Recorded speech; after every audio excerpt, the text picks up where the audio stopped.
Universal News TV, votre chaîne d'information la plus crédible. Les États n'ont pas d'amis, ils n'ont que des intérêts, pensait justement le général de Gaulle.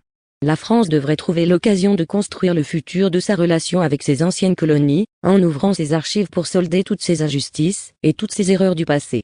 Mais lorsque le général de Gaulle pense que, un grand pays comme la France n'a pas d'amis, mais, des intérêts. Alors, que pensent réellement les Africains, face à cette déclaration du général de Gaulle, ancien président français? Suivons maintenant les analyses de nos panélistes, qui sont sur le plateau de DBS, la télévision panafricaine. Suivons. Le sujet qui nous intéresse ce matin, assassinat politique en Afrique, à qui profite le crime? C'est notre grande interrogation. Messieurs, les crimes commis par les dirigeants français sont bien connus et consignés dans des livres écrits par des historiens-chercheurs et les documentaires réalisés par des journalistes courageux. La France n'a pas d'amis, elle n'a que des intérêts. Qui ne connaît pas cette formule devenue le refrain du général de Gaulle qui n'aura pas lésiné sur tous les moyens pour éliminer physiquement les dirigeants africains qui ont tenté de se libérer du joug de la métropole. Depuis 1963, 22 présidents africains ont été assassinés, plus 205 dirigeants qui se levaient justement pour réclamer la liberté, eh bien avec la complicité des services secrets français. La SDECE, la DGSE et la DST. Ce sont ces trois bras armés qui ont fomenté des coups d'État en Afrique en se servant des valets et traîtres nègres. Qui ne se souvient pas du nom Bob Denard? Moi, quand j'étais tout petit, eh bien, ce nom sonnait comme un glas. Les crimes commis par les dirigeants français sont bien connus et consignés dans les livres écrits par des historiens, chercheurs et surtout de grands journalistes. Eh bien, repartition des rôles. Le service de documentation extérieure et le contre-espionnage, en abrégé SDECE, eh bien, est chargé de la désinformation.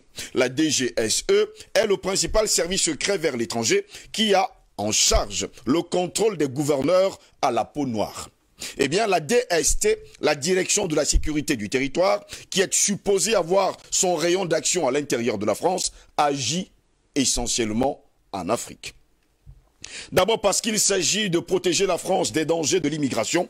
Des dangers de l'immigration, oui. Ensuite, la DST, qui est une police politique, fait la coopération avec l'ensemble des polices politiques de toutes les dictatures du monde. Après la DGSE, la DST et la SDECE, il y a la direction du renseignement militaire, le poisson pilote de l'armée, qui fait la propagande de la France lors des conflits en Afrique. Tout cela a été bien ficelé depuis l'époque du général de Gaulle. De Gaulle a donc sacrifié les indépendances africaines au profit de celles de la France. Pour 4 raisons tout simplement. La première, eh bien, c'est le rang de la France à l'ONU avec un cortège d'États clients qui vote à sa suite. Vous le savez déjà. La seconde, c'est l'accès aux matières premières stratégiques, dont le pétrole, l'uranium, l'or, le bois, le cacao, le café, etc. Eh bien, la troisième, c'est le financement de la vie politique française à travers des prélèvements sur l'aide publique au développement ou la vente des matières premières. La quatrième raison, messieurs, c'est le rôle de la France comme sous-traitant des États-Unis auprès des pays africains. Donc, pour ces 4 raisons, la France a mis en place un système qui maintient ses anciennes colonies sous dépendance. Voilà les raisons pour lesquelles le sang continue à couler sur le continent noir, mamelle nourricière du monde, mais surtout mamelle nourricière de la France. Au Cameroun, l'UPC luttait pour obtenir l'indépendance. Au Mignobe, le leader et ses camarades ont été massacrés entre 1957 et 1970 dans un bain de sang et les bombardements au napalm qui ont fait entre 100 000 et 400 000 morts. D'ailleurs, d'autres diront que c'est plus que ça. D'autres parlent même de 5 millions à 10 millions de personnes qui ont péri entre 1957 et 1970. Au Togo, 3 ans à peine après l'accès de la proclamation de l'indépendance, Sylvanus Olympio, le premier président démocratiquement élu, est assassiné le 13 janvier 1963 par le sergent Étienne Eyadema à la tête d'une clique d'anciens soldats après la guerre du Vietnam. Ils ont fait un coup d'État avec l'appui de l'officier français qui était chargé de la sécurité du président Olympio. Après avoir passé plus de 40 ans au pouvoir, Étienne Eyadema, décédé en 2005, a été remplacé par son fils fort Gnassingbé Eyadema avec l'appui de la France, tout en changeant comme d'habitude la constitution et en faisant venir sur le sol togolais un constitutionnaliste pour donner justement quitus à Faure de prendre le pouvoir. En Centrafrique, il y avait un homme d'État prometteur, Barthélemy Boganda, qui a été tué dans un accident d'avion le 29 mars 1959 entre Berberati et Bangui, alors qu'il était en campagne à l'intérieur de son pays. Abel Goumba, médecin diplômé d'outre-mer, ministre d'État et président du conseil du gouvernement, est chargé de l'intérim. David Dako, jeune instituteur et héritier spirituel de Barthélemy Boganda, avec l'appui des milieux français de Bangui, réussit à écarter Abel Goumba de la succession. Le chef d'état-major, le colonel Jean Bédel Bokassa, est propulsé donc au pouvoir le 1er janvier 1966 avec la bénédiction de la France, qui profite pour ériger le pays en empire et piller les ressources centrafricaines. La suite, eh bien, monsieur Bokassa tombe et meurt dans la misère totale, sans oublier qu'un chef d'État français lui fera un bébé dans le dos. Aux Comores, 2 chefs d'État ont été assassinés et 2 autres ont été déposés par le mercenaire Bob Denard. Oui, j'en parlais tout à l'heure. Au Niger, dès que Amani Diori a voulu vendre son uranium à un autre pays, autre que la France, il a été déposé par un coup d'État militaire, au cours duquel il perdit la vie. Au Gabon, Léon Mba est réinstallé le 19 février 1964 par les parachutistes français à la présidence. Le président démissionne de son poste pour marquer sa réprobation. La diplomate, ou alors le diplomate Germain Mba, dénonce cette attitude néocolonialiste de la France. Il devient le paria de la communauté officielle franco-africaine. Il se réfugie d'abord à Brazzaville, d'où il est expulsé peu après par les hommes dépendants des services de Jacques Foccart. Il s'installe à Kinshasa, où il est empoisonné pendant un mois. Rentrant du cinéma, Germain Mba est finalement abattu à l'entrée de sa résidence à Libreville. C'était le 18 septembre 1971. Sa femme, il faut le dire aussi, ça il faut le dire au monde entier, et sa fille sont blessées. Son cadavre disparaît. Oui, vous avez bien entendu. Ce cadavre a disparu immédiatement.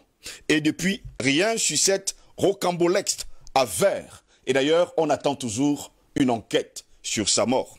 Toujours des pans d'ombre sur la longue liste des 22 présidents africains qui ont été cruellement assassinés, étant au pouvoir depuis 1963, et dont voici les noms.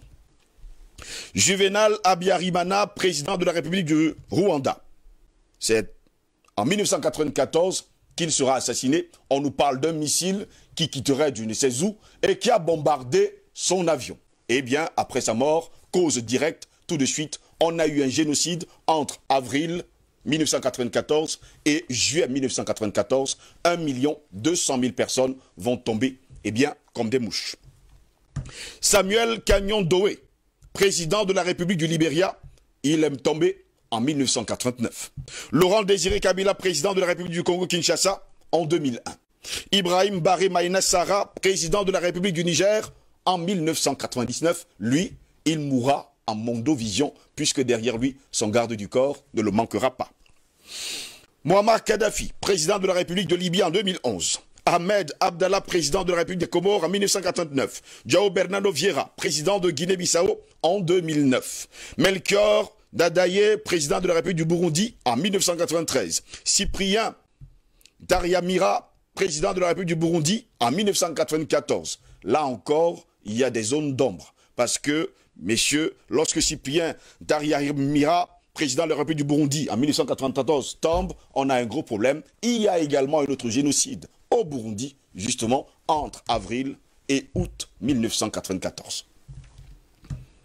Thomas Sankara, président de la République de Burkina Faso en 1987. Sylvanus Olympio, président de la République du Togo en 1963. Mohamed Boudiaf, président de la République d'Algérie en 1992. Marien Gouabi, président de la République du Congo-Brazzaville en 1977. Il permettra d'ailleurs à Denis Sassou Nguesso de prendre le pouvoir depuis ce temps-là. John Aguiyi Ironsi, président de la République du Nigeria, 1966. Richard Radimandrava, président de la République de Madagascar en 1975. Murtala Ramat Mohamed, président de la République du Nigeria en 1976. Ali Shermak, président de la République de Somalie, 15 octobre 69. François Ngarta Tombalbaye, président de la République du Tchad, en 1975. Anwar El Sadat, président de la République d'Égypte, en 1981. Abed Amani Karoumé, président de la République du Zanzibar, en 1972. Teferi Bante, président de la République d'Éthiopie, en 1977. Et William Richard Tolbert, président de la République du Libéria, en 1981. Messieurs, il est donc clair que tous les autres chefs d'État qui restent et demeurent encore au pouvoir, c'est parce qu'ils ont encore l'appui de la France. Dès lors où vous prenez l'initiative d'être têtu, de vous révolter, tout de suite, vous ne recevez, ou alors vous ne récoltez que ce que vous avez semé, c'est-à-dire la mort. Voilà pourquoi nous nous interrogeons ce matin. Assassinat politique en Afrique, à qui profite le crime? Pourquoi les avoir tués? Paul est là, on parle même de 205 hommes, il faut le dire comme ça, de grands dirigeants, des hommes politiques qui ont été assassinés entre 1960 et jusqu'à 1994. L'homme est un loup pour l'homme. Je refais mien ces propos de Thomas Hobbes, qui justement dépeignait la situation au XVIIIe siècle qui prévalait entre deux mondes. Moi, j'identifie deux mondes. Avant d'arriver sur la question africaine, il faut savoir que le monde est divisé en deux. Oui. Depuis au moins le 15e siècle, pour avoir un repère. Et d'un côté, vous avez des personnes inhumaines. Vous avez donc des inhumains d'un côté et vous avez les déshumanisés de l'autre. Vous avez d'un côté les bourreaux, les monstres capitalistes outranciers, et vous avez de l'autre côté des victimes, vous avez de l'autre côté des esclaves, vous avez de l'autre côté des personnes asservies. Malheureusement, trop souvent, dans leur consentement, même naïf. Et donc, quand vous avez cette partition du monde-là, vous comprenez que, contrairement à ce que certains panafricanistes veulent laisser penser, ce contre quoi je m'inscris souvent en faux, à savoir que le monde est... Avoir une vision manichéenne du monde, ça veut dire tout est blanc d'un côté ou tout est noir de l'autre, tout ce qui est blanc est mauvais, tout ce qui est noir est mauvais. Je ne pense pas. Je prends pour exemple et pour rappel, on a souvent eu des gens qui, bien intentionnés évidemment, nous ont souvent fait le reproche, ici et ailleurs, de citer parfois des auteurs occidentaux, en tout cas non africains. En réalité, c'est un symbolisme excessif qui n'est pas nécessaire. Parce que, voyez-vous, comme je le dis si bien, le monde est divisé en deux. Le monde n'est pas divisé en les blancs et en les noirs, en les africains et en les autres. Le monde est divisé en des prédateurs et en des victimes. En des capitalistes véreux, haineux, et en des humains qu'on voue comme ça, de façon indéfinie, à la servitude. Et de ce fait donc, soyons concrets, sans se tromper de combat, et souvenons-nous que le monde n'est pas un monde de bisounours. Le monde est un monde de violence, malheureusement, et où les prédateurs, de façon indéfinie, pensent pouvoir faire des 99% de la population des personnes asservies qui seraient comme ça, de façon perpétuelle, leurs esclaves, et sur lesquels elles réaliseraient donc tout leur desiderata. Et donc, ce qui est important pour nous, Africains, c'est de comprendre qu'il y a des actes concrets à poser. On a souvent parlé de consommer local, par exemple. Ça, c'est du concret. Parce qu'on aura beau citer 1000 auteurs africains, mais dans nos habitudes de consommation journalière, si on passe le temps à se tourner vers des produits étrangers et donc pénaliser nos économies locales, ça restera du symbolisme et ça ne sera pas efficace. Quand je dis ça, c'est pour rappeler que avant d'arriver au chef d'État africain, la division du monde que j'ai faite tout à l'heure indique bien que il y a des victimes d'un côté et il y a des prédateurs de l'autre. Rappelez-vous que avant que les États-Unis ne connaissent les 4 assassinats de présidents qu'on connaît aujourd'hui, à savoir Abraham Lincoln en 1865, après vous avez Garfield, je pense en 1881, vous avez McKinley, oui, Lincoln c'était en 1865, vous avez eu Garfield après, 16 ans après, vous avez eu 20 ans après McKinley, et vous avez eu en 1963 John Fitzgerald Kennedy. Oui. Mais il faut bien se dire une chose, vous comprendrez bien pourquoi je commence par là. Il faut bien se dire que, mais avant eux, vous avez eu en 1835 Andrew Jackson, qui était le premier président américain à éviter un assassinat, donc une tentative d'assassinat qui n'a pas prospéré. Et donc, et après il y a eu d'autres, il y a eu Ronald Reagan, il y a eu Gerald Ford qui ont eu des tentatives d'assassinat. Mais quand vous regardez tous ces présidents américains, pour ne prendre que les États-Unis, vous vous rendez compte que tous, en réalité, qui ont soit été assassinés, soit connu une tentative d'assassinat et qui ont échappé, c'était des présidents qui s'inscrivaient et qui nageaient à contre, qui ont essayé ou qui ont tenté de nager à contre-courant d'un établissement mondial, et notamment financier. Quand vous regardez les présidents africains qui ont été tués, ou ceux qui ont été démis de leurs fonctions de la façon la plus abjecte. Oui, il faut le dire comme ça. Voilà. Vous vous rendez bien compte que ce sont des présidents qui s'inscrivaient en faux, qui nageaient à contre-courant d'une pensée qui se voulait dominante. Et vous avez cité la France. La France n'est que le reflet, n'est que la partie visible, n'est que la relation directe par rapport à son rapport incestueux avec l'Afrique. Mais en réalité, la France n'est que la conséquence d'une hégémonie, d'une oligarchie beaucoup plus haute, beaucoup plus forte qu'elle-même, dont elle n'est que l'émanation.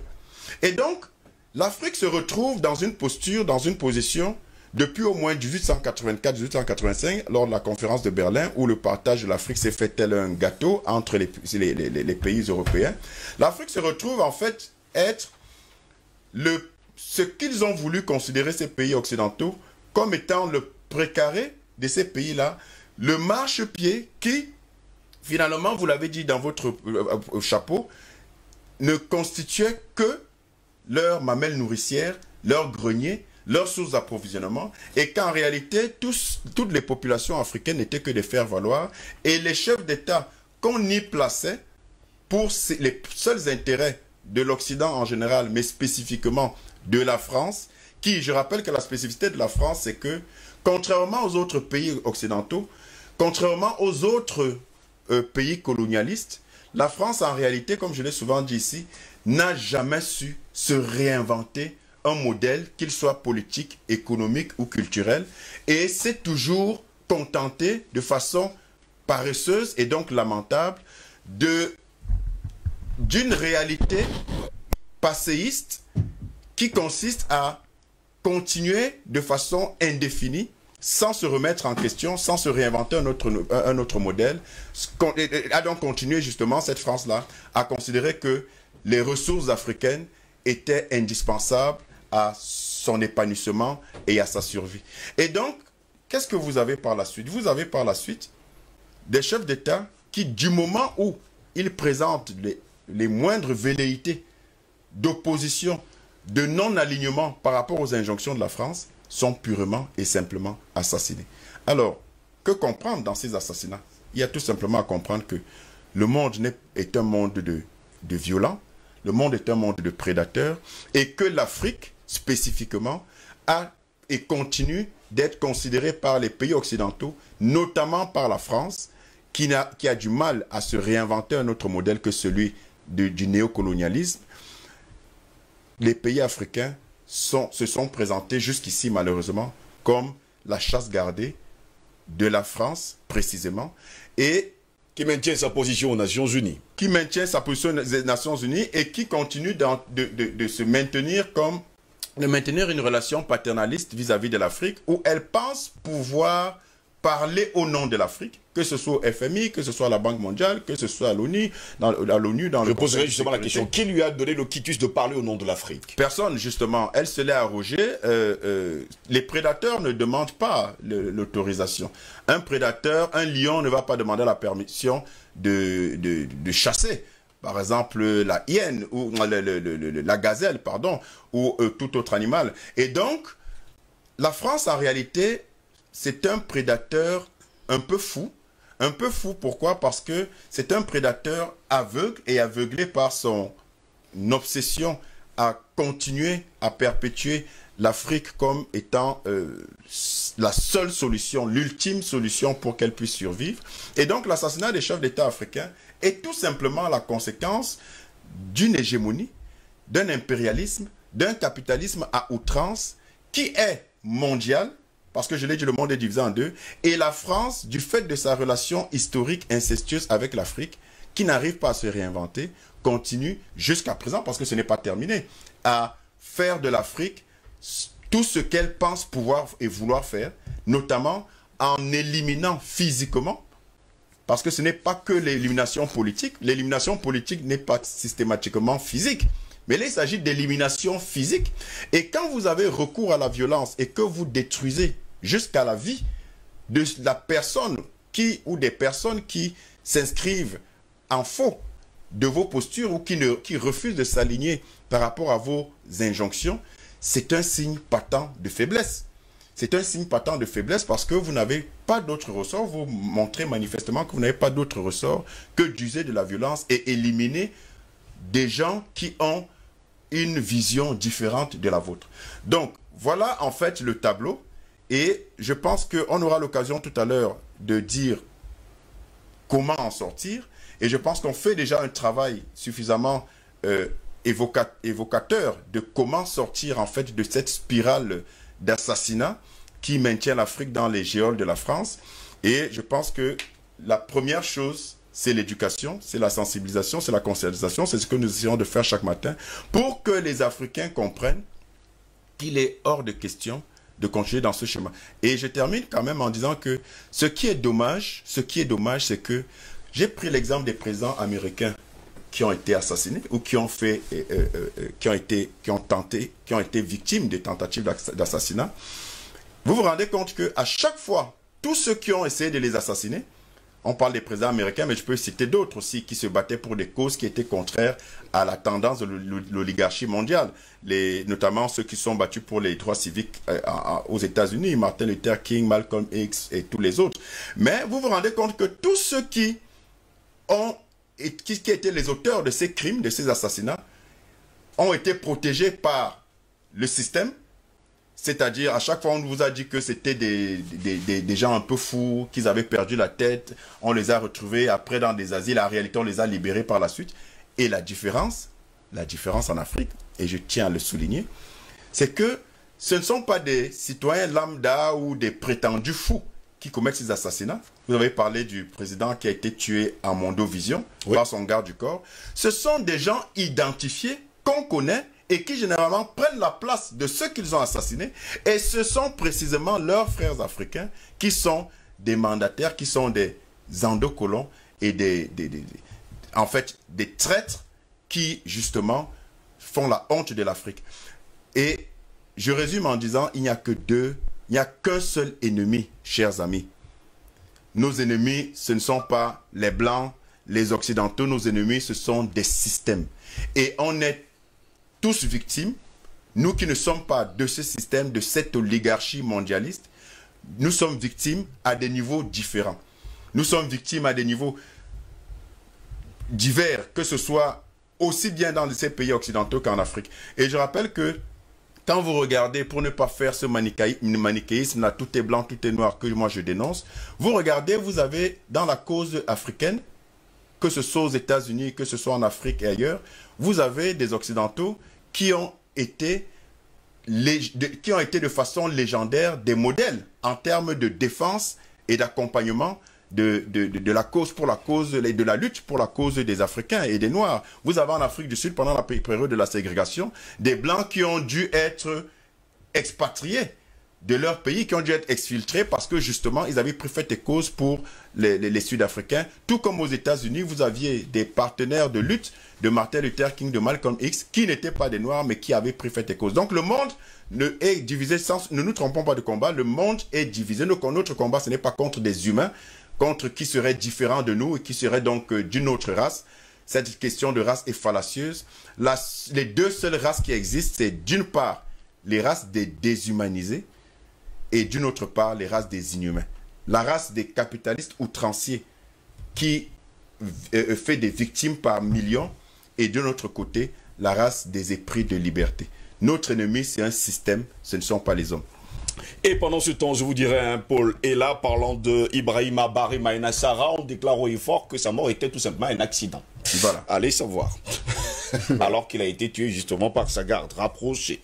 Albert Anatola, ici, 22 chefs d'État assassinés parce qu'ils aimaient leur patrie et voulaient la libérer, en tout cas, du joug colonial. Finalement, aucune enquête, personne n'en parle. Et d'ailleurs, les chefs d'État de ces pays dont les chefs d'État ont été assassinés n'en parlent jamais. Est-ce un secret d'État? Je voudrais quand même préciser que votre liste macabre n'est pas exhaustive. Justement, s'il faut ajouter entre autres. S'il faut ajouter entre autres, Robert Gueye en Côte d'Ivoire oui. est réfuté au courant de son assassinat alors qu'il était encore vivant. Oui. Maintenant, pour ne pas voilà. Vous avez également le cas de l'assassinat de Patrice Lumumba par qui vous savez. Bon, ça fait partie justement de cette liste macabre. C'est je dis entre autres. Donc, en fait, je pense que Paul est là, il a planté le décor. Et la thématique assassinat politique en Afrique, à qui profite le crime? Naturellement, vous avez là des questions d'intérêt géopolitique et géostratégique. Vous avez là la problématique de l'ingérence dans les affaires internes africaines. Vous avez là le concept, même pas le concept, c'est-à-dire vous avez là le scénario des traîtres. Parce que c'est le cas, parce que lorsque quelqu'un décide, n'est-ce pas, de tuer, et nous avons oublié la tentative d'assassinat d'un certain Moussa Dadi Kamara du côté du Niger, par son pauvre du corps. Donc ça fait partie justement de cette comptabilité macabre, heureusement pour lui, mais ça en est sorti en jar-jar, comme on dit chez nous. Ceci dit, je pense que de manière fondamentale, la thématique que vous avez mise en débat ce matin pose, et de manière fondamentale également, la problématique de la souveraineté des États africains. La souveraineté des États africains, ça pose également la problématique de l'indépendance réelle des États africains, parce que vous l'avez fort opportunément relevé dans votre énoncé tout à l'heure, vous avez un État qui promeut la démocratie, le respect des libertés, et qui vous dit qu'il ne peut pas s'ingérer dans vos affaires. Mais le même État, à travers ses dirigeants, décide de devenir, sur le continent africain, avec ses constitutionnalistes, changer la constitution des États africains. Pour quel intérêt? Justement pour préserver ces intérêts. Parce que, souvenez-vous, j'aime toujours prendre les éléments, soit factuels ou historiques. Dans l'entre-deux tours, n'est-ce pas, d'élection Niger, oui. Vous avez un candidat, Mohamed Bazoum, dites-le, qui allait en France, accompagné du président sortant, Mamadou Issoufou, pour aller faire quoi? Se faire adouber. Justement pour se faire adouber et éventuellement prendre sa feuille de route pour diriger un pays qui est soi-disant souverain et indépendant. Donc, ça questionne donc la crédibilité de notre élite, de nos élites politiques. Ça met en même temps sur la table la qualité des élites politiques qui gouvernent nos États et qui très souvent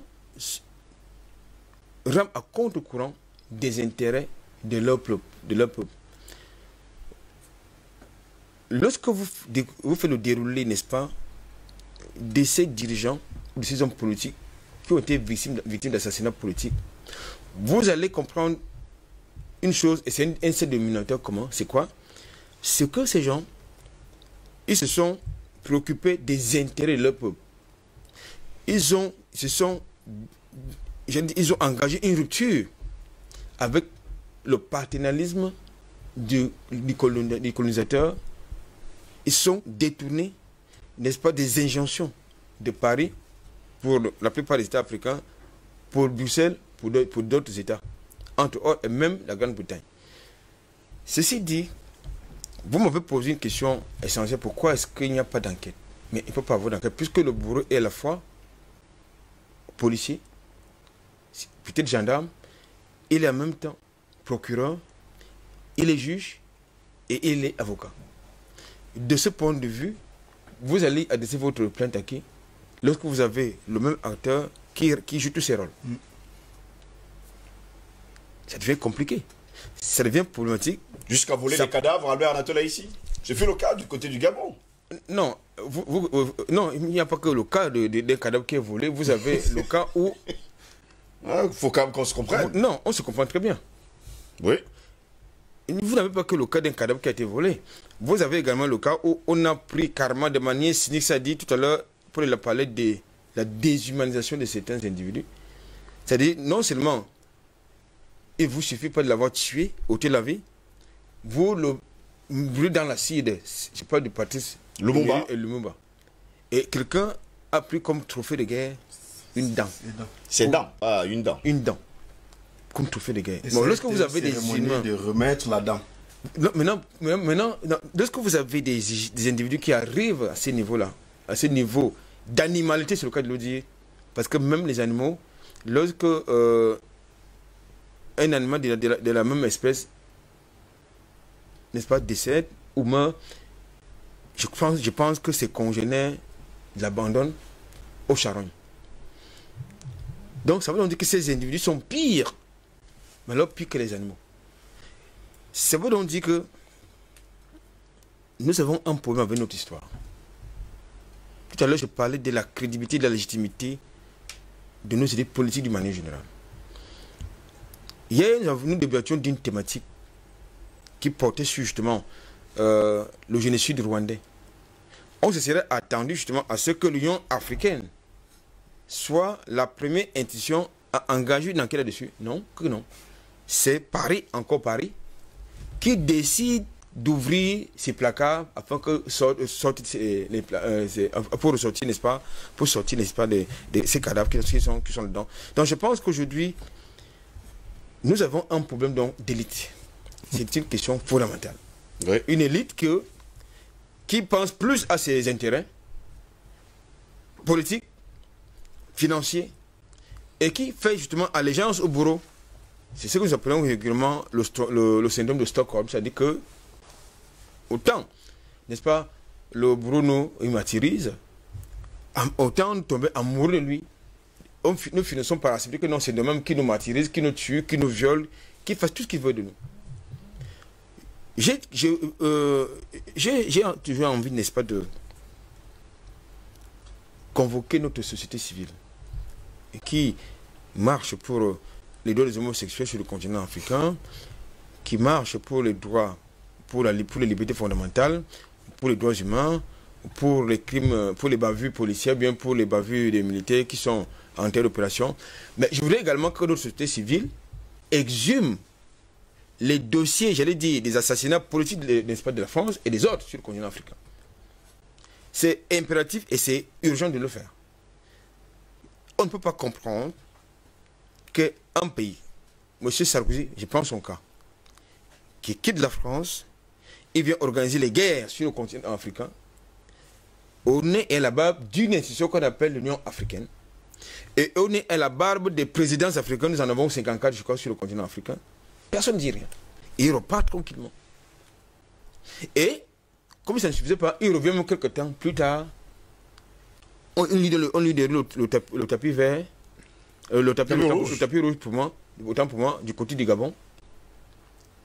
Mais ça veut dire un problème. De la Côte d'Ivoire. D'abord, au Gabon, lors des obsèques de Omar Bongo, et ensuite en Côte d'Ivoire, il a été, semble-t-il, nommé conseiller du président. Donc, ça devient un problème.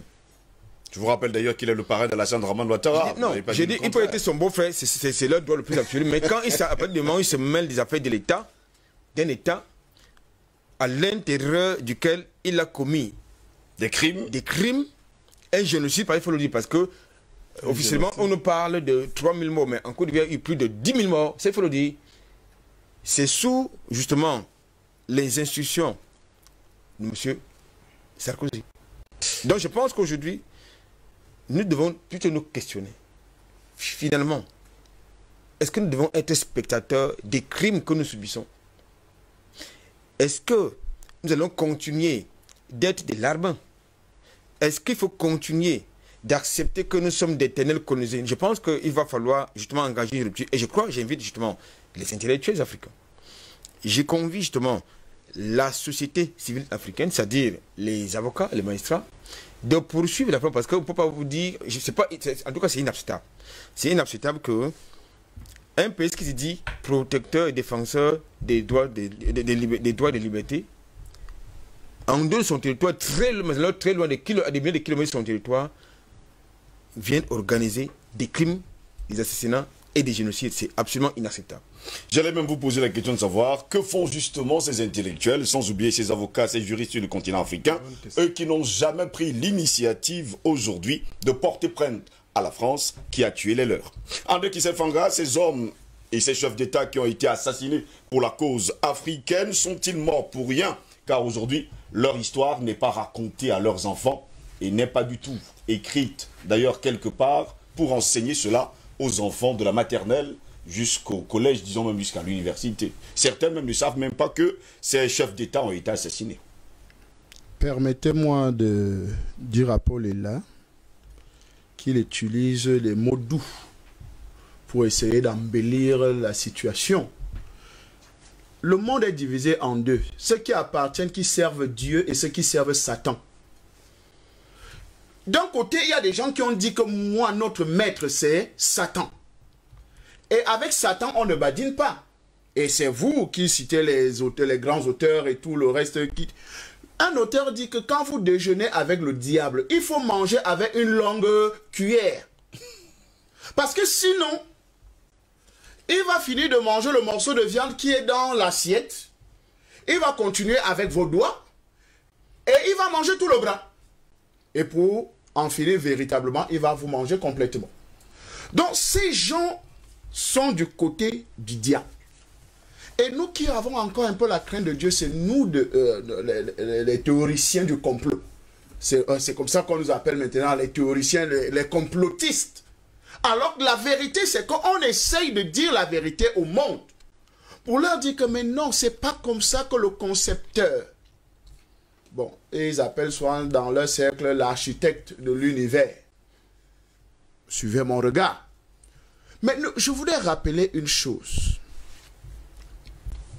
Vous m'avez posé la question, pourquoi on n'enseigne pas? Pourquoi on n'éduque pas? Mais votre système éducatif, c'est d'abord le premier génocide orchestré en Afrique. L'éducation, c'est le premier génocide. On vous avait dit que De Gaulle est le plus grand général. Ceci. Oh, c'est elle qui a fait... on a raconté plein de choses. Alors que ces choses ne sont pas vraies. Donc, on nous a génocidés dès le départ. On nous a tués dès le départ avec cette éducation-là. Donc ce n'est que normal que les professeurs, les grands professeurs aujourd'hui ne peuvent pas vous réécrire l'histoire de notre Afrique. Et ceux qui tentent même, on les assassine. Vous savez que il y a ceux qui n'ont pas pu obtenir leur doctorat parce qu'ils ont souligné dans leur thèse que le franc CFA n'est pas une bonne monnaie. Ou bien on appelle ça franc de colonie, vous appelez française d'Afrique. Française d'Afrique. Ils n'ont pas pu obtenir leur thèse parce qu'on leur a dit allez enlever ça. Oui, monsieur, allez enlever.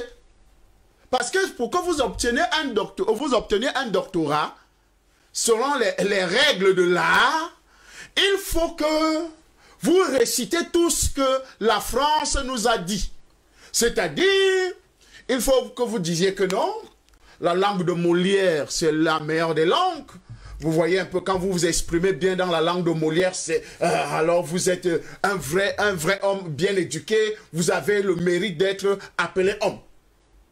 Mais quand vous parlez le Bassa, quand vous parlez le Wondo, quand vous parlez le Boulou, qui vient vous qualifier?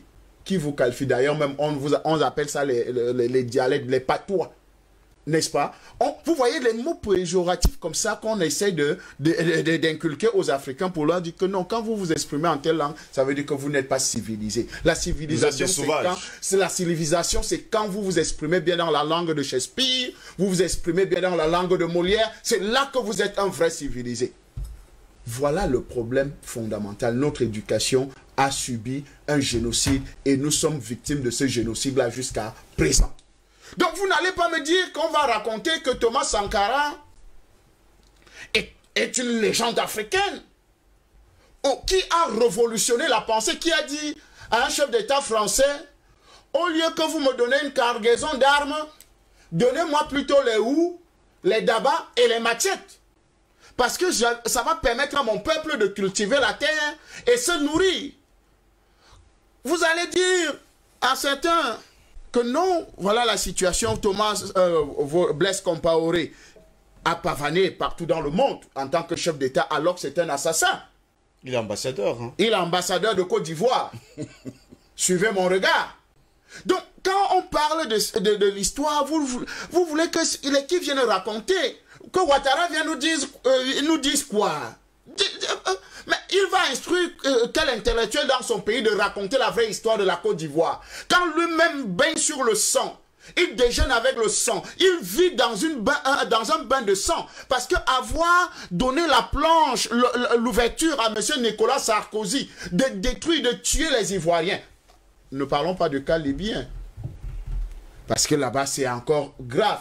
Donc, quand nous parlons des assassinats dans notre continent, dans nos politiques dans notre continent, orchestrés par la France, il faut, et c'est ce que je voulais relever, très important. Vous avez cité les différents services secrets français qui y travaillent. Vous avez un service de contre-espionnage et chargé de la désinformation, où appartient RFI, France 24, en fait, tous les médias français, Canal+, tout ça font partie du système de désinformation français. Donc, nous, les Africains, quand nous regardons tout ça, et vous voyez qu'un Camerounais qui est content, un Africain qui est content d'être devant France 24, qui suit RFI, et ils s'en vantent. RFI a dit ceci ce matin, France 24 a dit ceci. Mais est-ce qu'on est sérieux? Alors que c'est des services bien organisés pour désinformer les Africains sur la vraie situation africaine. Est-ce que RFI peut mettre ce genre de débat sur les assassinats des politiques en Afrique, des politiciens en Afrique, des chefs d'État en fonction en Afrique? Ils ne peuvent pas. La preuve en est.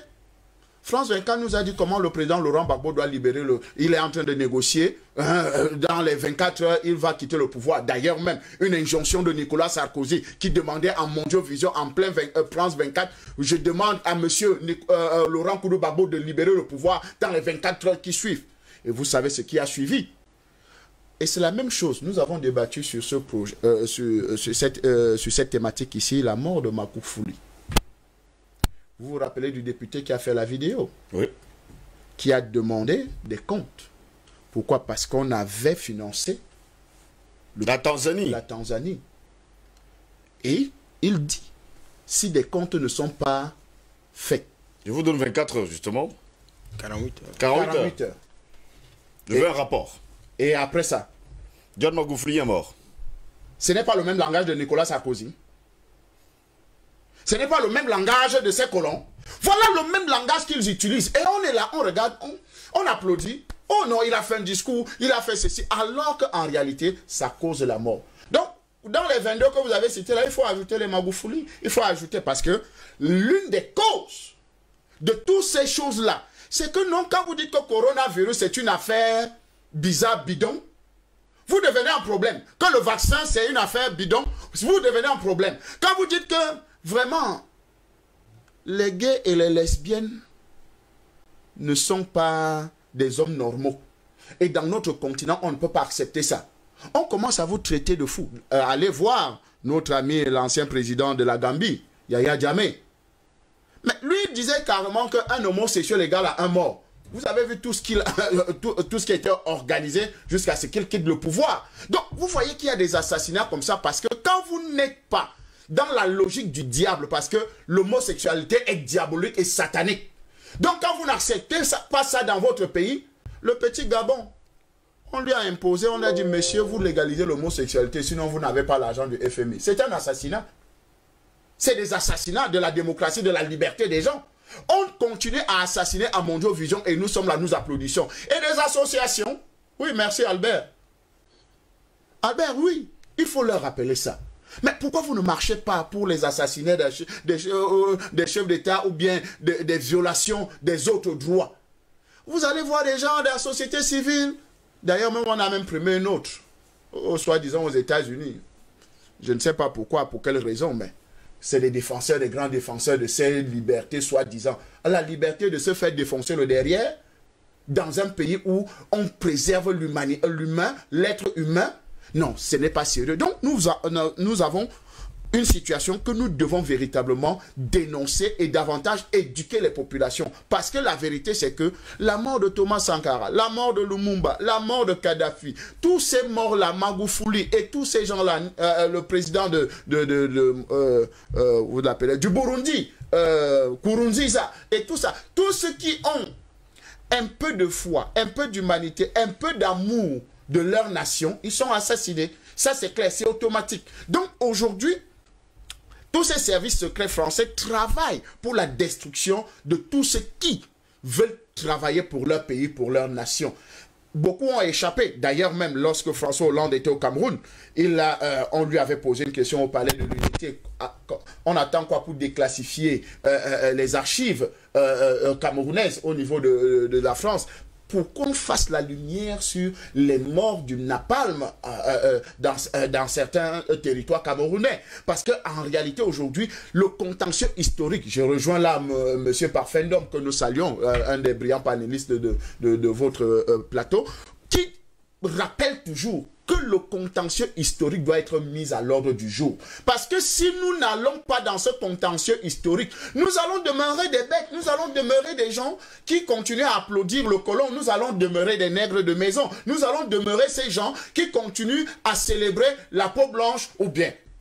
Et là, non, excuse-moi, la peau blanche, vous savez qu'il y a quelqu'un qui a dit qu'il n'y a pas de bon blanc. Si vous voyez un blanc qui commence à s'intéresser à vos choses, ça veut dire qu'il y a un problème. La preuve en est, la plupart de ceux qui se sont intéressés à nos affaires ont fini par nous assassiner.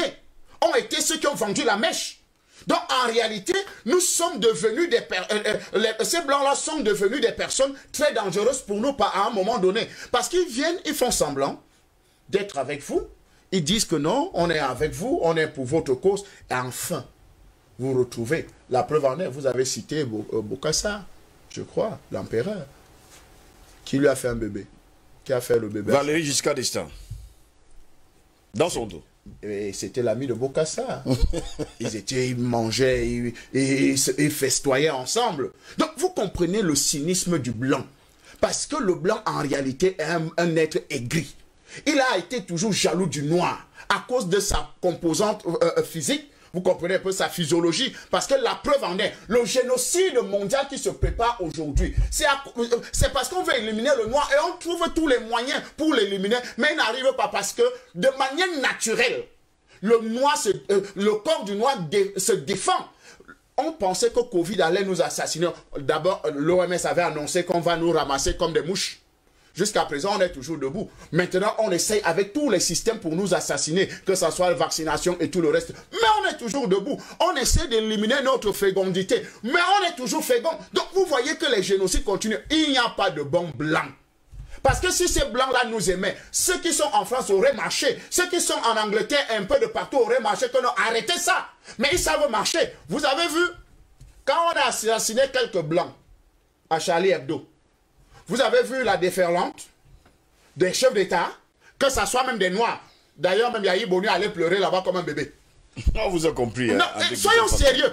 Maintenant, vous avez vu l'accident d'Exeka. Il y a eu combien de Blancs qui sont arrivés au Cameroun pour pleurer, alors que M. Vincent Bolloré est le premier assassin de ces gens-là. Vous comprenez qu'en réalité, on fait semblant d'être ensemble, alors qu'en réalité, nous ne sommes pas ensemble. Donc la vérité, c'est que nous devons prendre des dispositions pour nous défendre et davantage nous défendre au quotidien contre la prédation internationale. Contre la prédation internationale. Paul est là. L'Afrique a perdu des héros, des hommes et des femmes qui se sont battus justement pour la liberté. Ils étaient très courageux. Cela veut-il dire aujourd'hui que lorsqu'on se lève pour défendre l'Afrique, on sera immédiatement assassiné? Ah oui. Car toutes les personnes qui sont arrivées au pouvoir et ceux qui voulaient justement une liberté, l'indépendance en tout cas de l'Afrique, tous ont été assassinés. Cela veut-il également dire, pour la seconde question, que ceux qui sont au pouvoir aujourd'hui travaillent en étroite collaboration avec la France?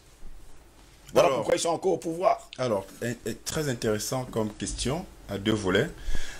La première chose, c'est qu'il faut se souvenir que les oligarques mondialistes qui ont des raisons officielles et officieuses de maintenir dans leur géole politique, idéologique, sociale, financière les peuples, ont une arme extraordinairement dangereuse et qu'ils utilisent depuis la nuit des temps. C'est la peur. En réalité, tous ces assassinats des chefs d'État africains et autres ont un seul objectif, c'est de prêcher par la peur. De telle sorte que quand vous êtes assassiné, c'est un message qu'on envoie en fait à ceux qui arrivent, en leur disant, voilà ce qui va vous arriver si vous osez vous inscrire en faux des injonctions et de la ligne directrice qu'on vous donne. Ça a été vrai aux États-Unis. J'ai cité que les 4 présidents américains qui ont été assassinés. Parce que je vous rappelle que quand vous regardez, quand vous lisez l'histoire, c'est très important d'avoir une lecture globale pour comprendre les éléments spécifiques. Parce qu'on parle de l'Afrique, mais en réalité, il y a un groupuscule d'individus dans le monde qui pensent avoir le droit de diriger, d'asservir, de contraindre les peuples à leurs fantasmes qu'ils jugent être bon pour nous. C'est eux qui décident ce qui est bon pour nous. C'est eux qui nous disent comment on doit vivre. C'est eux qui nous disent ce qu'il faut faire, ce qu'il ne faut pas faire.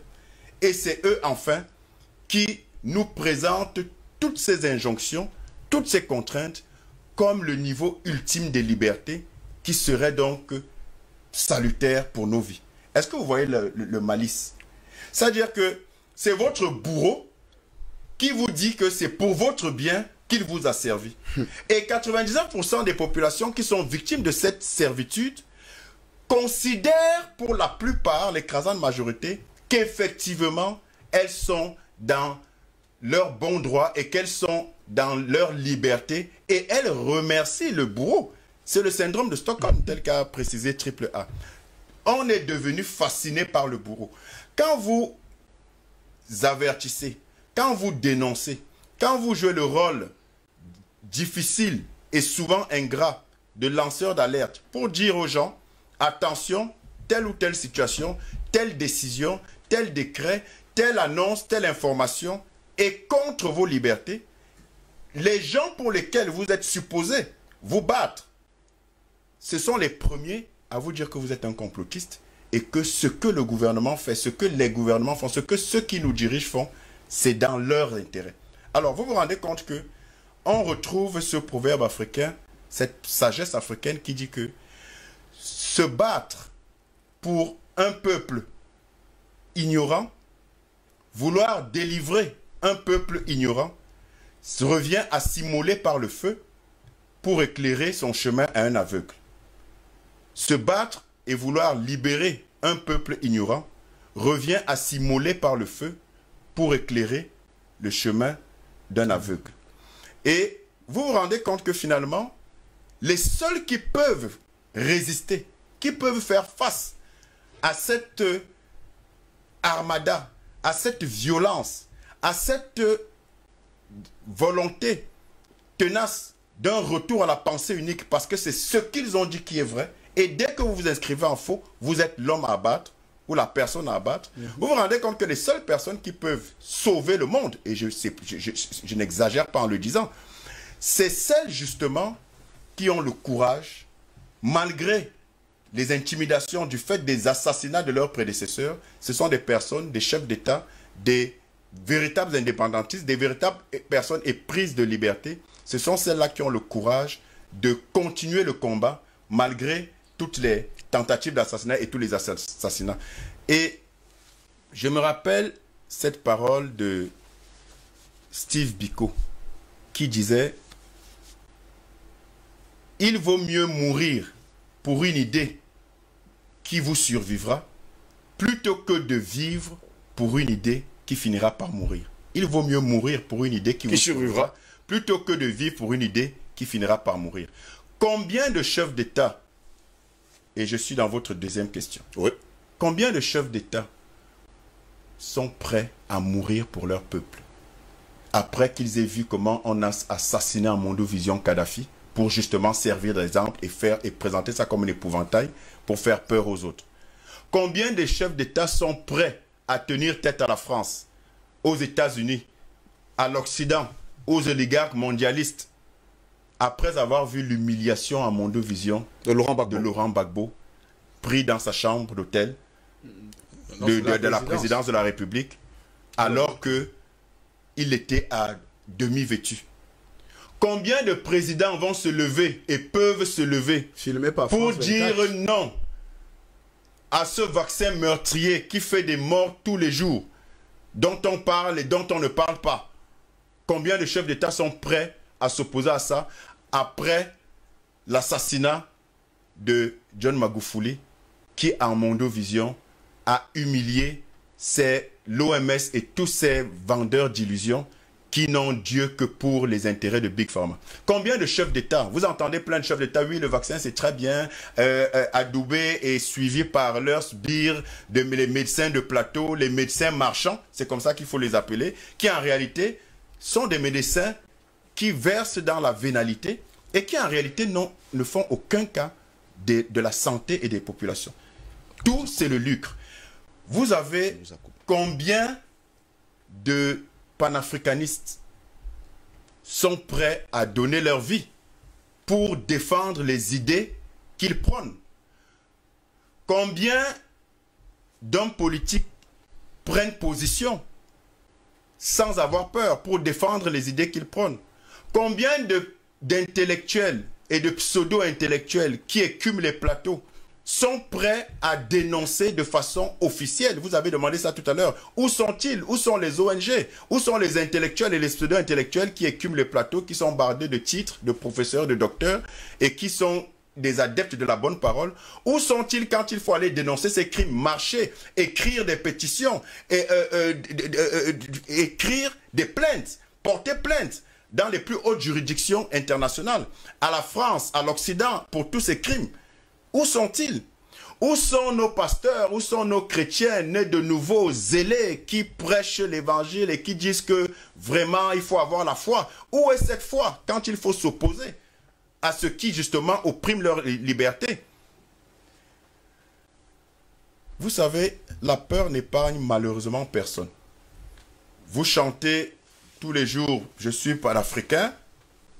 Vous chantez tous les jours « Je suis chrétien », vous chantez tous les jours « Je suis un démocrate », vous chantez tous les jours « Je suis un libéral », « Je suis un épris des libertés », « Je suis prêt à me sacrifier pour le peuple ».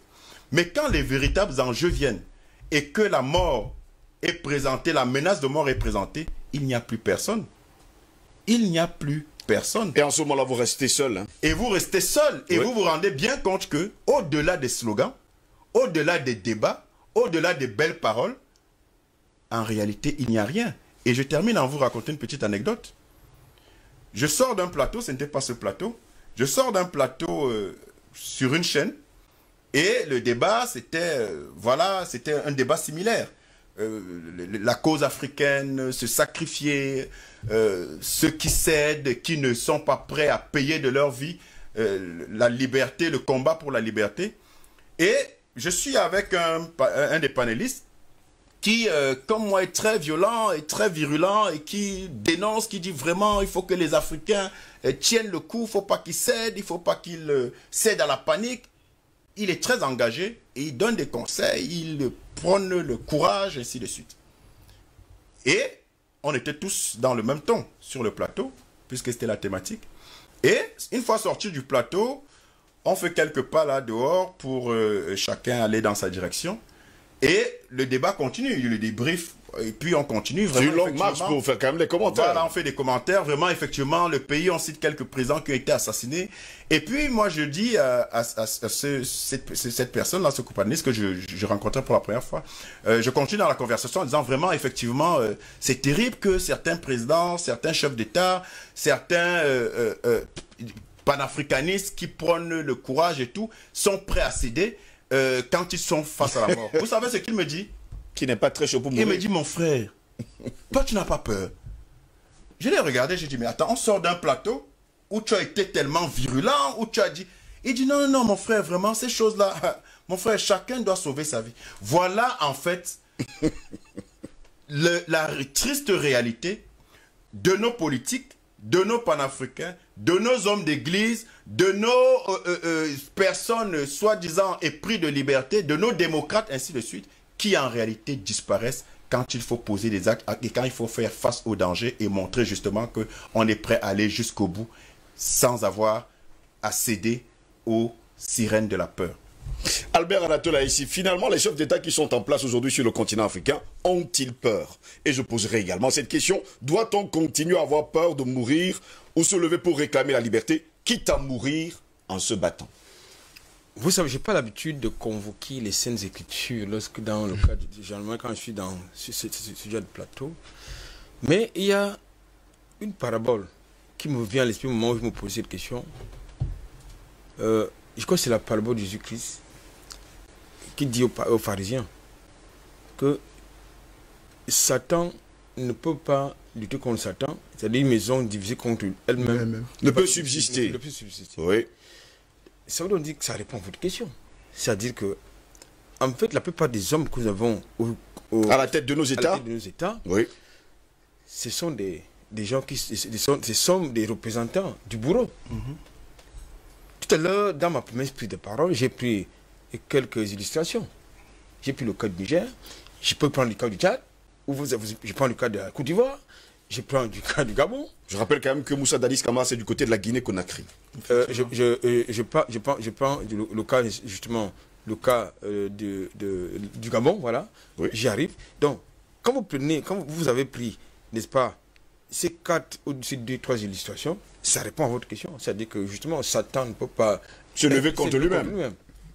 Sinon, sa maison sera divisée. Absolument. Ce sera même détruit. Donc, c'est ça le schéma. C'est-à-dire, vous avez un schéma qui est tel que, quelquefois, c'est l'ambassadeur qui joue carrément le rôle du chef d'État pour donner des injonctions au chef d'État, alors qu'il n'est que le représentant de son État sur ce territoire. Je parle ici des ambassadeurs français. Oui. C'est-à-dire qu'il se mêle des affaires internes alors qu'il a un rôle de, justement, de représentant. Non, il a un rôle de non-ingérence. C'est pour vous dire que, justement, nous sommes en pleine hypocrisie. Nous sommes en pleine ingérence. Tout à l'heure, je vous disais que, de manière fondamentale, votre thématique nous renvoie à l'ingérence étrangère, l'ingérence de la France, à l'ingérence de Bruxelles, à l'ingérence du Royaume-Uni, de Londres, à l'ingérence de Washington. C'est-à-dire qu'ils vous disent une chose et font totalement le contraire. Totalement le contraire. Oui. C'est de ça qu'il s'agit. Il faut le dire, il faut le comprendre ainsi. Donc, est-ce que nos chefs d'État ont peur? Bien, attendez, ils n'ont pas que peur. Ils ne veulent pas mourir. Ils se soumettent même. Puisqu'ils ont une feuille de route. Tout à l'heure, j'ai parlé du cas du Niger. Ils ont tous une feuille de route. Oui.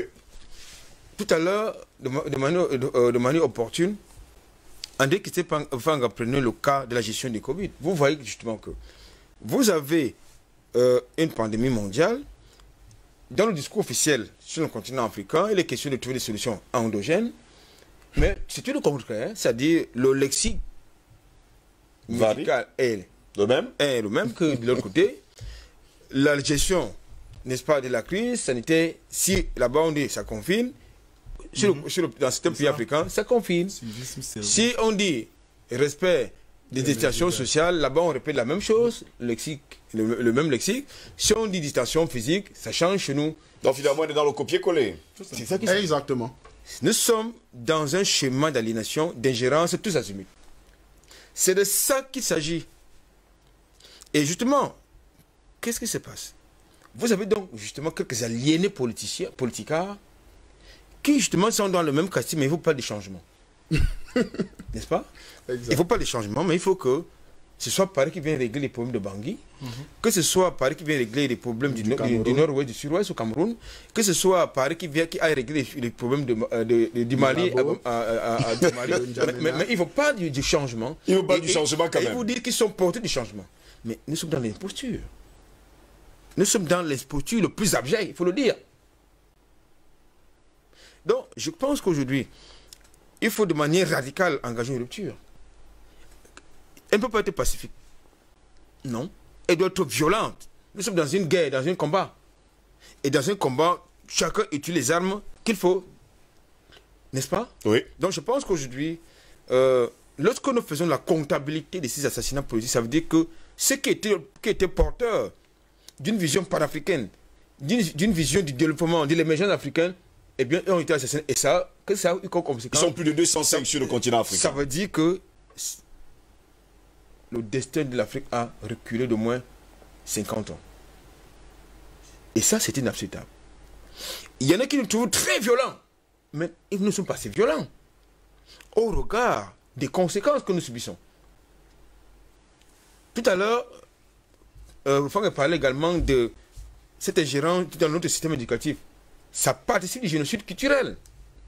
Parce qu'il n'y a pas que, n'est-ce pas, ces assassinats politiques, physiques. Vous avez justement des décisions qui ont été prises par les parlementaires français et qui concernent l'avenir du continent africain. Et ça, personne n'en parle. Mais écoutez, de quel droit, par exemple, les sénateurs américains doivent se mêler des affaires du Cameroun? Et vous avez justement des individus qui ont le mandat du peuple, qui pensent qu'il faut que les sénateurs américains viennent s'occuper de nos problèmes, alors que sur le territoire américain, chaque jour, il y a des assassinats. Tombe. Du fait quoi? Du non-respect des libertés fondamentales. Mais sur le continent africain, ils veulent venir nous donner le modèle des libertés, du respect des libertés fondamentales. Il faut qu'on soit fêlé pour penser ainsi. Sérieusement. Donc je pense que il faut qu'on soit cohérent. Lorsqu'on parle des destins des peuples, ce n'est pas le couscous qu'on mange chaque matin. Il ne s'agit pas de ça. Il s'agit des destins, il s'agit de la construction d'un continent. Je pense que lorsque vous remémorez, n'est-ce pas, les images, lorsque vous remémorez les images de l'humiliation de Muammar Kadhafi, lorsque vous remémorez les images de l'humiliation de Babou et de son épouse, mais il faut quand même être infilé pour penser que ces gens-là nous veulent du bien.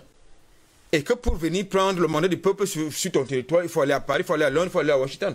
Ça veut dire que ces gens-là, ils doivent être les premiers à être mis de côté, hors jeu. Il faut le dire.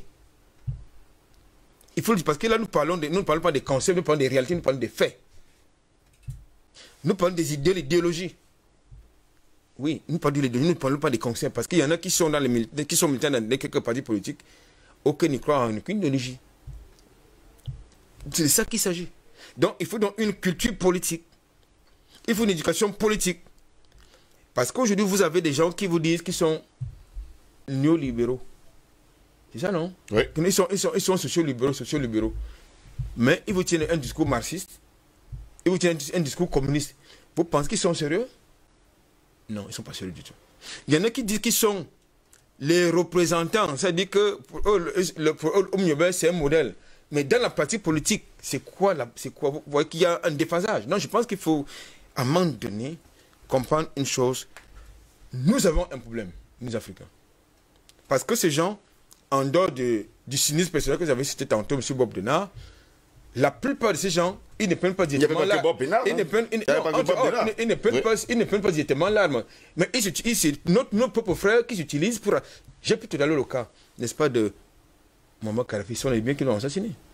J'ai pris le cas, vous avez pris le cas de Robert Gay. Ce sont les Ivoiriens qui l'ont assassiné. Vous avez le cas de Sankara, ce ne sont pas vos frères qui l'ont assassiné. Je prends le cas justement de Passy Émile Lumumba. Qui l'a assassiné? Ce sont ses propres frères. C'est son propre frère. Il y a même quelqu'un qui a déclaré que je vous amène le crapaud. Mais écoutez, vous savez, quand on est dans ce genre de casting, ça veut dire que nous avons un peu... Et notre combat devrait être d'abord dirigé contre ce qui notre propre frère.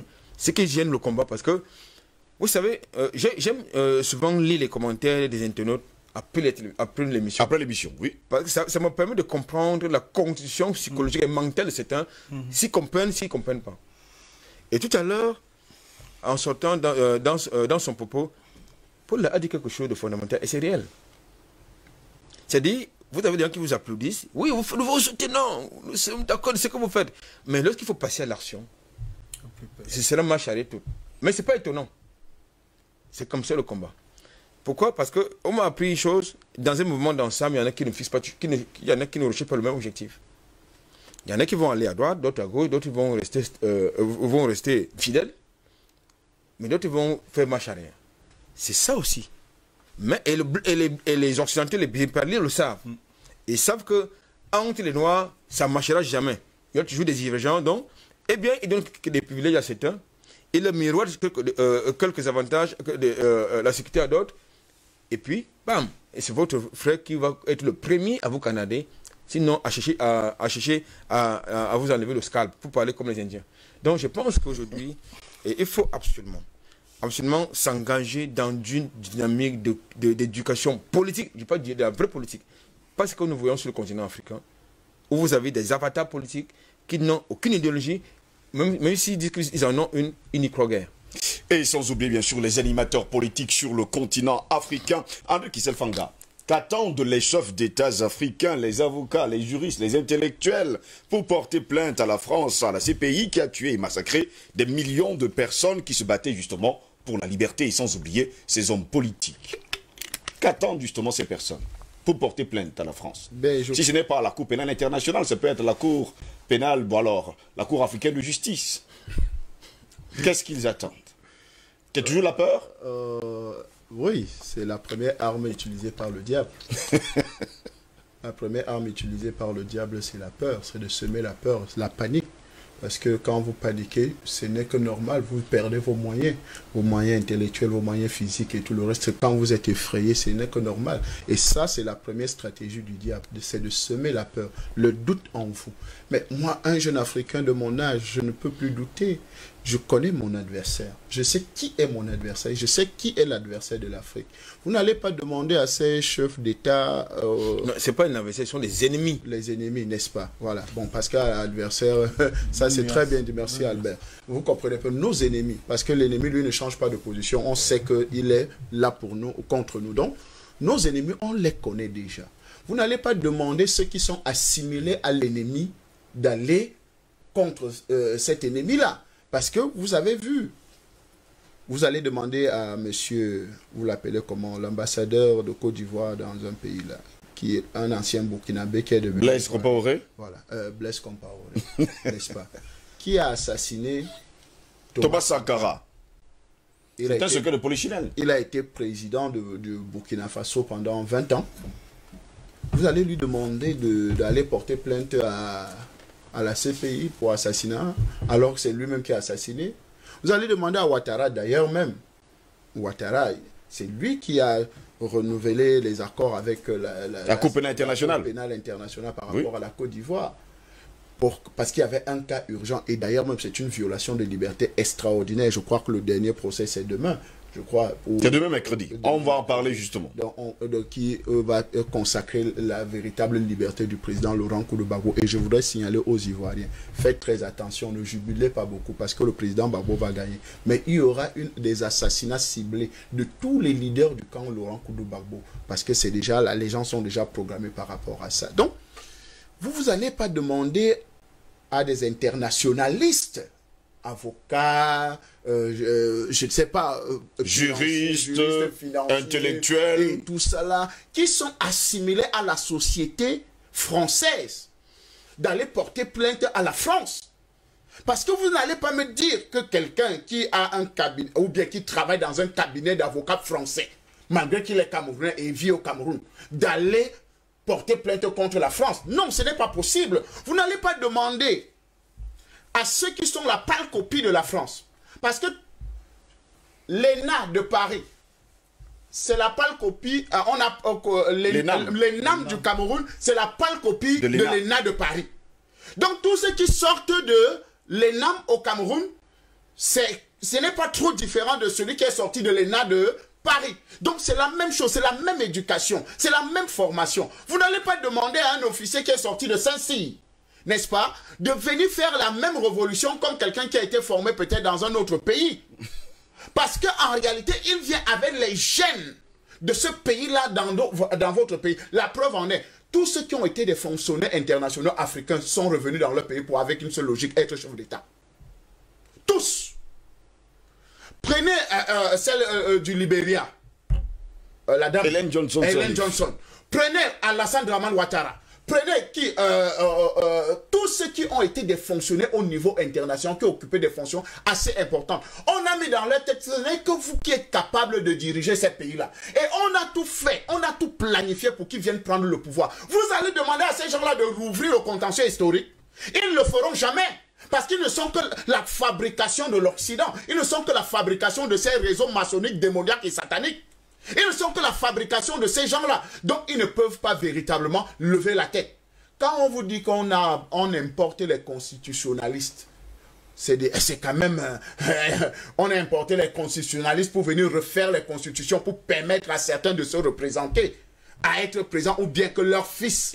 Et vous parlez d'alternance. Et ils vous parlent d'alternance au pouvoir, alors que c'est eux qui vous disent. Par exemple, Idriss Déby le dit dans une interview en France 24.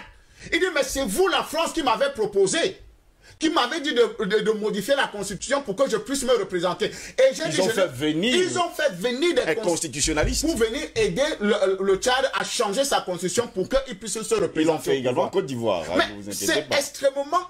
Donc vous ne pensez pas qu'un seul instant, nous sommes même un peu bêtes même à la limite, pour dire que est-ce qu'on va continuer à accepter ce genre de politique chez nous? De dire que non, on importe, comme on avait porté David Dacko dans un char pour aller installer, on continue à importer les gens, on importe, on fait de l'importation des chefs d'État, on vient les installer, comme l'autre là, vous l'avez appelé dans votre propos liminaire, les gouverneurs à la peau noire. Oui. Donc, c'est eux qu'on vient installer au pouvoir. Et comment vous pouvez, un seul instant, attendre des résultats de ce genre de personnage? La preuve en est, c'est vous-même qui avez mis ce thème. Tous ceux qui défendent leur continent, tous ceux qui défendent leur pays, qui ont l'amour de leur pays, parce qu'il faut rappeler les 4 raisons pourquoi la France assassine. Il faut rappeler ça. La France assassine parce que, premièrement, la plupart des États qui sont sur son...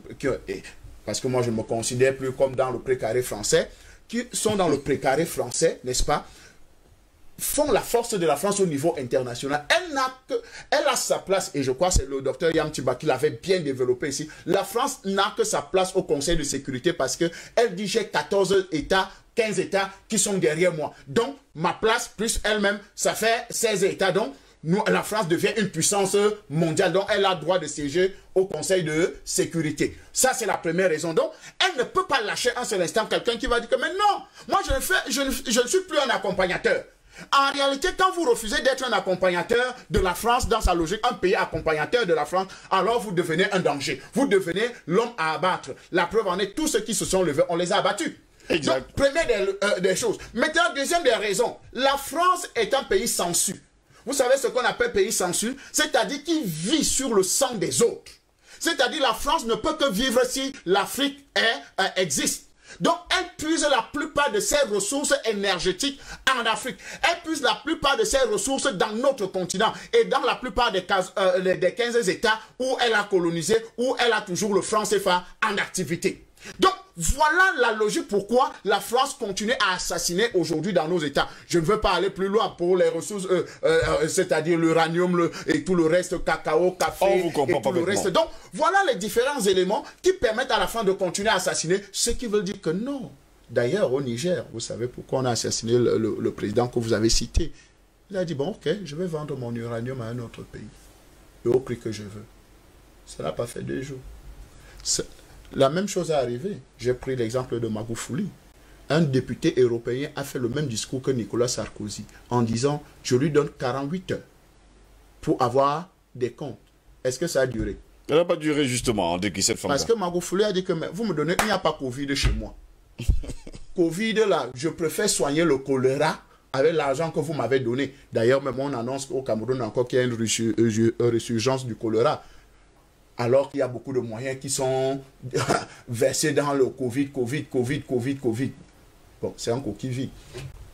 On vous a compris, André Christelle Fanga, je donnerai justement les 4 raisons pour lesquelles la France est toujours sur le sol africain. La première, c'est le rang de la France à l'ONU avec un cortège d'États clients. qui votent à sa suite. Et bien sûr, ce sont les 15 États africains qui utilisent le franc CFA. La deuxième, c'est l'accès aux matières premières stratégiques, dont le pétrole, l'uranium, l'or, le bois, le cacao et bien d'autres encore, le coltan et tout ce que vous connaissez. La troisième, c'est le financement de la vie politique française à travers des prélèvements de l'aide publique au développement ou la vente des matières premières. La quatrième raison, messieurs, c'est le rôle de la France comme sous-traitant des États-Unis auprès des pays africains.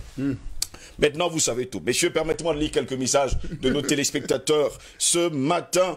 Et nous allons nous séparer. Ils sont d'ailleurs très nombreux, les spectateurs, les téléspectateurs qui nous ont écrit. Je commence par les premiers, pour qu'ils ne disent pas que je fais la combine, parce qu'ils ont écrit les premiers. C'est ça qui est logique. C'est qui est logique. Voilà. Maintenant, bonjour le panel Steve. Les assassinats des leaders africains ne sont bénéfiques qu'en pays organisateur, car lorsque vous ne servez pas leurs intérêts, ils manipulent les esprits faibles contre leur gouvernement. Exemple, la Libye qui est KO aujourd'hui, le Rwanda manipulé et bien d'autres. Steve, les bénéficiaires de cette pratique malsaine sont connus depuis, mais une chose, les Africains doivent tirer les leçons des conséquences du cas de la Libye, le Mali, le Soudan et d'autres cas. Comment un pays indépendant, ayant élu son président, un autre autoproclamé, que d'autres le disent mal? Comment expliquer qu'un tiers puisse déclarer que l'autre président est dictateur? Steve, tout ceci vient toujours de cette dite communauté internationale qui est autoproclamée, condamne et pilonne les crimes dans le monde. S'il vous plaît, avec l'aide de votre panel, aidez-moi à répondre à cette question. Qui donne l'ordre de commettre ces crimes? À qui rend-on compte? Je suis toujours dépassé par ce phénomène néocolonialiste. Ignacio Renaud qui nous écrit depuis Ndogbon, ici même à Douala. Salut DBS, où est passé Patrick Sapak? Ben, ça c'est une grande interrogation, ne vous inquiétez surtout pas. Bonjour Monsieur Steve, j'aime beaucoup ce que vous faites, bon courage à vous et bien des choses à vous inviter. C'est Sori Amadou depuis le Niger. Merci à vous qui nous regardez depuis le Niger et surtout à Mama Sani depuis Tessawa qui nous regarde tous les matins. Bonjour le panel, le monde est géré par le diable, son siège social est en Occident et bien sûr avec les complices endogènes en Afrique. Bientôt son règne arrivera à terme, il sera jeté avec ses complices dans une fournaise de feu ardente par le Fils de l'homme qui est le seul qui nous sortira de nos souffrances. C'est Moulium Emmanuel Denis depuis Bomono Bambenge. Courage, courage également à vous. Moto qui nous écrit également depuis la Suisse. Bonjour Monsieur Ngossi, à tous vos panélistes. Il y a un an, j'avais acheté un DVD documentaire sur les indépendances en Afrique dite francophone à la FNAC. J'avais beaucoup appris car on décryptait en fait la subtilité de Focard dans cette zone en Afrique. Les révélations qui sont faites sont fracassantes car on voit bien l'ancien directeur de ELF, d'ELF en tout cas, qui dit clairement que oui, nous maintenons des groupes armés qui sont prêts à évincer quiconque essaie de ne pas honorer nos contrats. Ali Bongo a essayé et nous avons monté des groupes étudiants contre lui.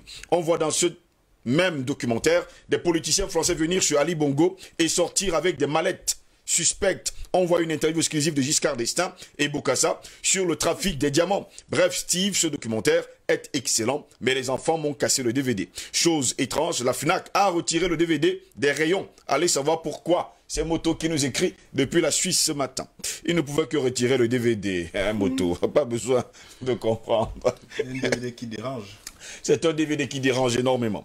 Je dis, c'est la France qui nous tue. Nous, les Africains, même actuellement, la France veut prendre le Ghana comme son pays colonise. Pourquoi la France? François Félix depuis Accra, au Ghana. Mais la France sait, depuis la Première Guerre mondiale, que l'Afrique sera son pays de l'avenir. Pourquoi la France? En tout cas, c'est toujours Félix qui nous écrit depuis Accra, au Ghana ce matin. Il y a également de nombreux téléspectateurs du Connaît du Ghana tous les matins qui nous regardent. Bien le bonjour à vous Monsieur Steve Ngossi et à tous les illustres invités et techniciens de DBS à matinale. Mon cher frère Steve, j'ai la chair de poule quand j'entends tous ces assassinats commis en Afrique. Vraiment, j'ai très mal dans mon être et cela continue encore de nos jours. Récemment, c'était le président du Burundi et de la Tanzanie. On nous parle de Covid-19 et je crois pour ma part que l'Afrique n'a jamais été indépendante. Et je rejoins les propos de Monsieur Polela qui vont aussi dans ma manière de penser. C'est l'Organisation générale des Africains noirs de peau, car la précision en vaut la peine. D'autres ont le droit de tuer et nous non. Et je pose la question aux Africains. Merci à vous sur le plateau pour toutes vos belles analyses sur ce passé. Une agréable journée sous l'abri du Trao. C'est Rigobert Gaudin-Yemek qui nous écrit depuis Paris, en France.